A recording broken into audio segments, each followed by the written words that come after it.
వేగం ఉంటే గెలుపు ఖచ్చితమా?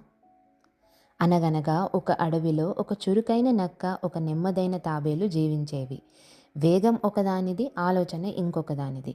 ఒకరోజు నెమ్మదిగా నడుస్తున్న తాబేలును చూసింది నక్క. ఇది నన్ను చూసేలోపే నేను దాన్ని పట్టేస్తా అని నక్క అనుకుంది. నక్క వేగంగా పరిగెత్తింది. కానీ తాబేలు చటుక్కున తన రంధ్రంలోకి వెళ్ళి దాక్కుంది. ఎంత ప్రయత్నించినా నక్కకి తాబేలు దొరకలేదు. వేగం ఉంటేనే సరిపోదే అని నక్క నిరాశపడింది. కాసేపటికి తాబేలు మళ్ళీ బయటకు వచ్చింది. ఈసారి నక్క ఇంకా తెలివిగా ప్రయత్నించింది. కానీ తాబేలు వెంటనే నీళ్ళలోకి దూకింది. నీళ్ళలో అది చాలా వేగంగా ఈదింది. నక్క చూస్తూ నిలబడింది. అలా తాబేలు తన బలాన్ని నమ్ముకుంది. అప్పుడే నక్కకి అర్థమైంది, సరైన ఆలోచనే నిజమైన విజయం అని. మన జీవితంలో కూడా ఇంతే.